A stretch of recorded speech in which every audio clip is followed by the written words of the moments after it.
요셉을 향한 야곱의 편애는 결국 형제들로부터 미움을 받는 것을 넘어서 그들에게 애굽의 노예로 팔려버리는 결과를 주는 원인 제공이 되었습니다. 또한 이들은 아버지마저 속이고 그 야곱의 가정 불화는 최대 비극에 이르게 됩니다. 그러나 큰 숲으로 볼 때 하나님께서 아브라함에게 언약하셨던 말씀의 성취가 시작되는 과정이죠. 물론 야곱과 어머니 리브가의 이야기에서처럼 하나님의 뜻보다 앞선 그 인간의 생각과 악한 선택을 하도록 주님이 조장하셨다는 것이 아닙니다.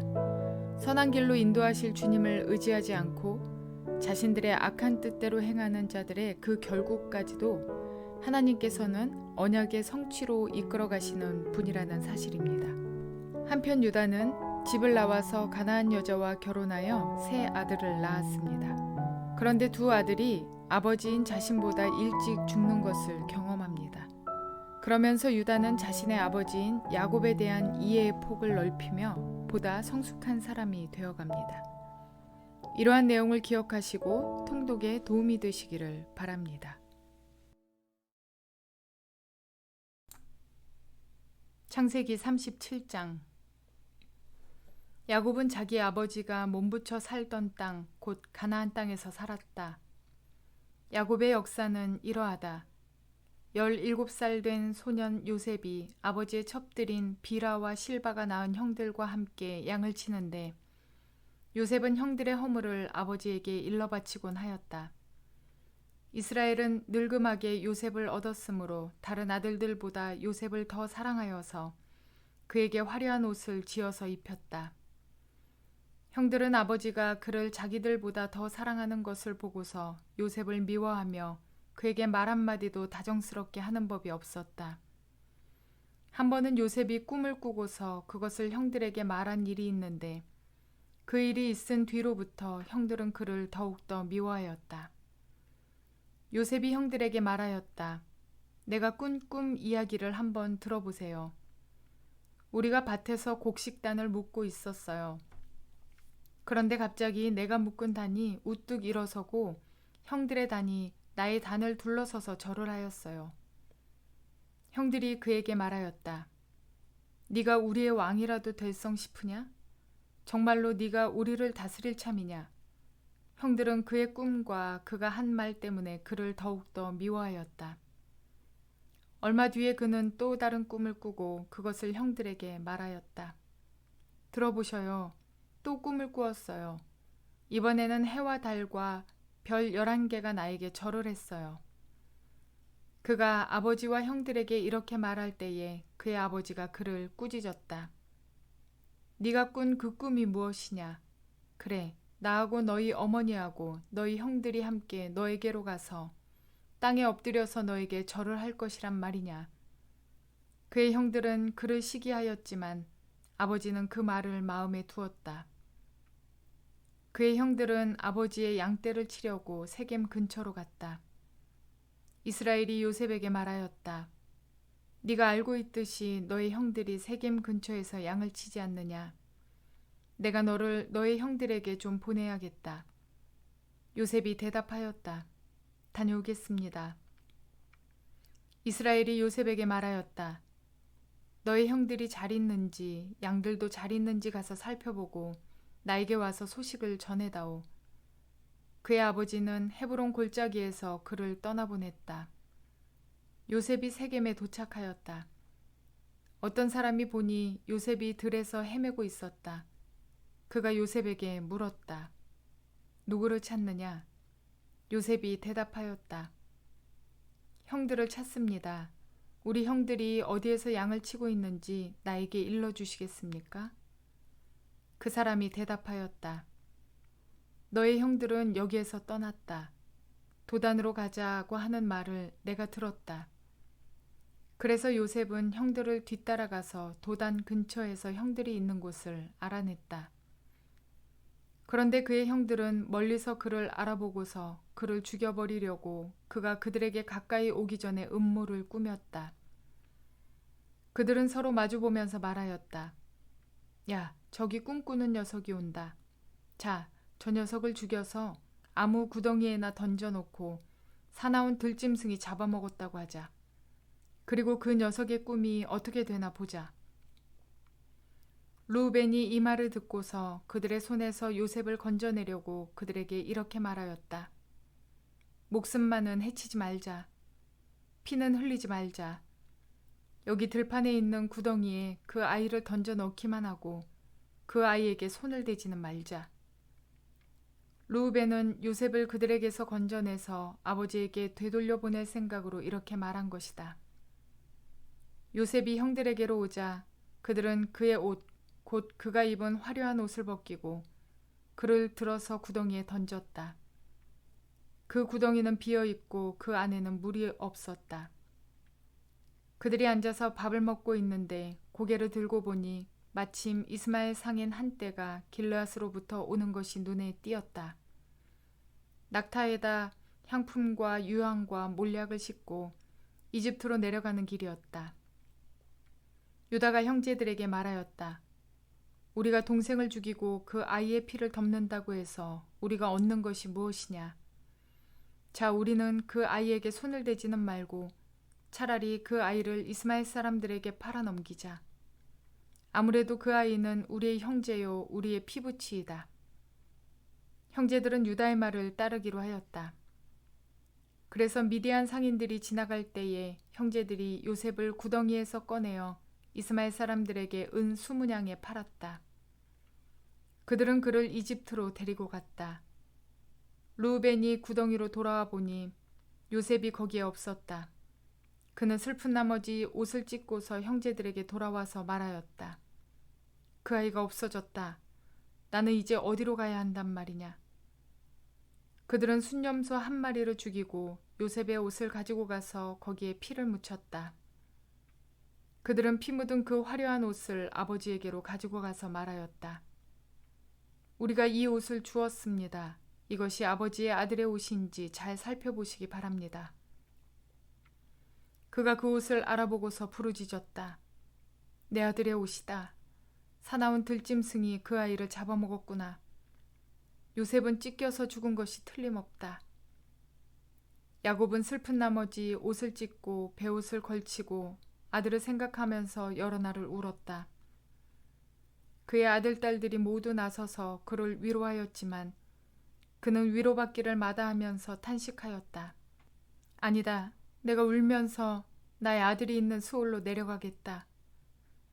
아버지는 잃은 자식을 생각하면서 울었다. 그리고 미디안 사람들은 이집트에서 요셉을 보디발이라는 사람에게 팔았다. 그는 바로의 신하로서 경호대장으로 있는 사람이었다.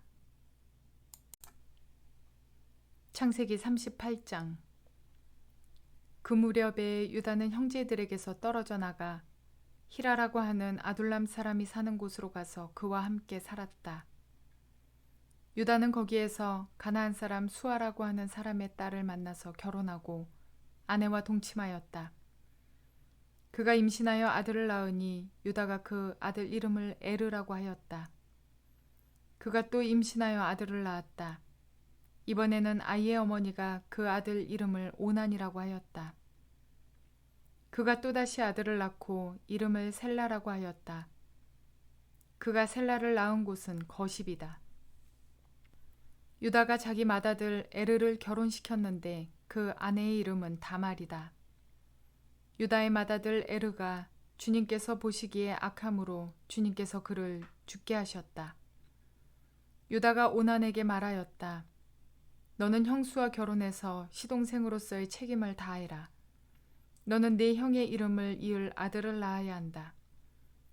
그러나 오난은 아들을 낳아도 그가 자기 아들이 안 되는 것을 알고 있었으므로 형수와 동침할 때마다 형의 이름을 이을 아들을 낳지 않으려고 정액을 땅바닥에 쏟아버리곤 하였다. 그가 이렇게 한 것이 주님께서 보시기에 악하였다. 그래서 주님께서는 오난도 죽게 하셨다. 유다는 자기의 며느리 다말에게 말하였다. 나의 아들 셀라가 다 클 때까지 너는 네 친정 아버지 집으로 돌아가서 과부로 살고 있거라. 유다는 셀라를 다말에게 주었다가는 셀라도 제 형들처럼 죽을지 모른다고 생각하였다. 그 뒤에 오랜 세월이 지나서 수아의 딸 유다의 아내가 죽었다. 곡을 하는 기간이 끝났을 때에 유다는 친구 아둘람 사람 히라와 함께 자기 양들의 털을 깎으러 딥나로 올라갔다. 다말은 너의 시아버지가 양털을 깎으러 딥나로 올라간다 하는 말을 전해 듣고서 과부의 옷을 벗고 너울을 써서 얼굴을 가리고 딥나로 가는 길에 있는 에나임 어귀에 앉았다. 그것은 막내 아들 셀라가 이미 다 컸는데도 유다가 자기와 셀라를 짝지어주지 않았기 때문이다. 길을 가던 유다가 그를 보았지만 얼굴을 가리고 있었으므로 유다는 그가 창녀인 줄 알았다. 그래서 유다는 그가 자기 며느리인 줄도 모르고 길가에 서 있는 그에게로 가서 말하였다. 너에게 잠시 들렀다 가마. 자, 들어가자. 그때 그가 물었다. 저에게 들어오시는 값으로 저에게 무엇을 주시겠습니까? 유다가 말하였다. 나의 가축대에서 새끼 염소 한 마리를 보내마. 그가 물었다. 그것을 보내실 때까지 어떤 물건이든지 담보물을 주시겠습니까? 유다가 물었다. 내가 너에게 어떤 담보물을 주랴? 그가 대답하였다. 가지고 계신 도장과 허리끈과 가지고 다니시는 지팡이면 됩니다. 그래서 유다는 그것들을 그에게 맡기고서 그에게 들어갔는데 다말이 유다의 아이를 임신하게 되었다. 다말은 집으로 돌아와서 너울을 벗고 도로 과부의 옷을 입었다. 한편 유다는 자기 친구 아둘람 사람 편에 새끼 염소 한 마리를 보내고 그 여인에게서 담보물을 찾아오게 하였으나 그 친구가 그 여인을 찾지 못하였다. 그 친구는 거기에 사는 사람들에게 에나임으로 가는 길가에 서 있던 창녀가 어디에 있느냐고 물었다. 그러나 그들의 말이 거기에는 창녀가 없다고 하였다. 그는 유다에게 돌아가서 말하였다. 그 여인을 찾지 못하였네. 그보다도 거기에 사는 사람들이 그러는데 거기에는 창녀가 없다고 하네. 유다가 말하였다. 가질 테면 가지라지. 잘못하다가는 창피만 당하겠네. 어찌하였든지 나는 새끼 염소 한 마리를 보냈는데 다만 자네가 그 여인을 찾지 못한 것뿐일세. 석 달쯤 지난 다음에 유다는 자기의 며느리 다말이 창녀짓을 하여 임신까지 했다는 소문을 들었다. 유다가 명하였다. 그를 끌어내서 화형에 처하여라. 그는 끌려 나오면서 시아버지에게 전가를 보냈다. 저는 이 물건 임자의 아이를 배웠습니다. 하고 말하였다. 다말은 또 말을 계속하였다. 잘 살펴보십시오. 이 도장과 이 허리끈과 이 지팡이가 누구의 것입니까? 유다는 그 물건들을 알아보았다. 그 아이가 나보다 옳다. 나의 아들 셀라를 그 아이와 결혼시켰어야 했는데 하고 말하였다. 유다는 그 뒤로 다시는 그를 가까이 하지 않았다. 다말이 몸을 풀 때가 되었는데 태 안에는 쌍둥이가 들어있었다. 아기를 막 낳으려고 하는데 한 아이가 손을 내밀었다. 산파가 진홍색 실을 가져다가 그 아이의 손목에 감고서 말하였다. 이 아이가 먼저 나온 녀석이다. 그러나 그 아이는 손을 안으로 다시 끌어들였다. 그런 다음에 그의 아우가 먼저 나왔다. 산파가 어찌하여 네가 터뜨리고 나오느냐 하고 말하였다. 그래서 그 아이 이름을 베레스라고 하고 그의 형 곧 진홍색 실로 손목이 묶인 아이가 뒤에 나오니 아이 이름을 세라라고 하였다. 창세기 37장에서 50장까지의 내용은 요셉을 중심으로 전개되는 야곱 일가의 이야기입니다. 드라마로 보자면 요셉이 형들에 의해 팔려가면서 요셉의 새로운 삶의 시작으로 절정에 이르는 중요한 사건이 벌어졌는데 오늘 본문 38장에서 느닷없는 유다의 이야기가 한편 유다는 이런 듯한 다른 드라마 유다와 다말 사건의 이야기가 나왔습니다. 당시 유일무이한 하나님 언약 백성인 야곱 가문의 신앙적 상태를 돌아보자니 장자 루우벤은 아버지의 첩과 동침한 사건이 있었고 그리고 세겜족에게서 하나님의 언약의 징표를 빌미로 그들을 학살하고 약탈한 사건도 있었고 또 야곱의 자녀들이 자신의 형제 요셉을 인신매매하는 사건, 그리고 오늘 본문에 나타난 유다가 며느리에게 사회적 의무를 다하지 않자 며느리 다말이 시아버지를 속여서 근친상간으로 대를 이어가는 모습까지 그들의 신앙을 과연 여호와 신앙을 가진 자들이라 부르기가 참 쉽지 않습니다. 영적으로 도덕적으로 타락한 그들을 보며 신앙의 기강이나 영성이라고는 찾아볼 수 없기 때문입니다. 그런데 그럼에도 불구하고 놀라운 것은 그들의 도덕적 영적 상태와는 무관하게 하나님께서 당신의 언약을 이들과도 지켜나가신다는 사실입니다. 특히나 유다와 요셉의 삶은 공통적인 면과 대조적인 면모를 보여주고 있는데요. 유다는 자의에 의해서, 요셉은 타의에 의해서 독립적인 삶을 살지만 두 사람 모두 가족들로부터 따로 산다는 공통점을 지녔습니다. 이 두 사람은 모두 여인으로부터 유혹을 받는데 유다는 창녀로 위장한 며느리에게, 그리고 요셉은 주인 보디발의 아내에게 유혹을 받습니다. 그리고 유다와 요셉은 인격적인 면에서 매우 대조적인 사람들이었는데 유다는 창녀를 가까이 한 사람이었고 요셉은 안주인의 유혹을 뿌리치는 사람이었으며 결국 이 일로 인해 누명을 쓰고 감옥에 투옥됩니다. 유다는 며느리와의 약속을 지키지 않는 사람이었다면 요셉은 무슨 일이 있어도 하나님께 범죄하지 않겠다는 자신과의 약속을 지키기 위해 감옥살이까지 감수한 사람이었습니다. 유다는 창녀와 잠자리를 같이 하는 일이 전혀 거리낌 없이 할 수 있는 부도덕한 사람이었던 반면 요셉은 절대 죄를 짓지 않겠다는 신념과 각오로 살아왔던 사람입니다. 그래서 유다는 하나님에 대한 믿음이 불분명한 사람이었다면 요셉은 하나님만 의지하며 사는 사람이었습니다.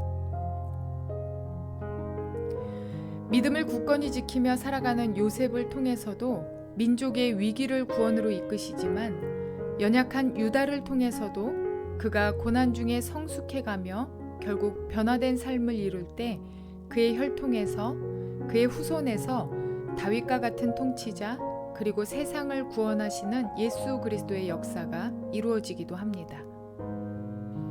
우리는 때로 믿음 좋은 사람을 통해 일하시는 하나님은 당연하시고 도덕적, 영적 미수가 같은 자들을 통해 일하시는 하나님을 인정하기 힘들어합니다. 그러나 하나님의 크신 계획과 그분의 지혜와 역사는 우리의 이해 안에 담을 수 있는 것이 아닙니다. 오늘도 나와 같은 영적 미수가 도덕적 결함을 가진 자에게도 너를 고쳤을 거야 말씀하시는 하나님의 위로와 사랑에 감사하시며 당신과 같이 굳건한 믿음을 소유한 자를 통해 민족을 구원하시며 역사를 이루어 가시는 하나님을 찬양하시는 우리 모두가 되시기를 주님의 이름으로 축원을 드립니다.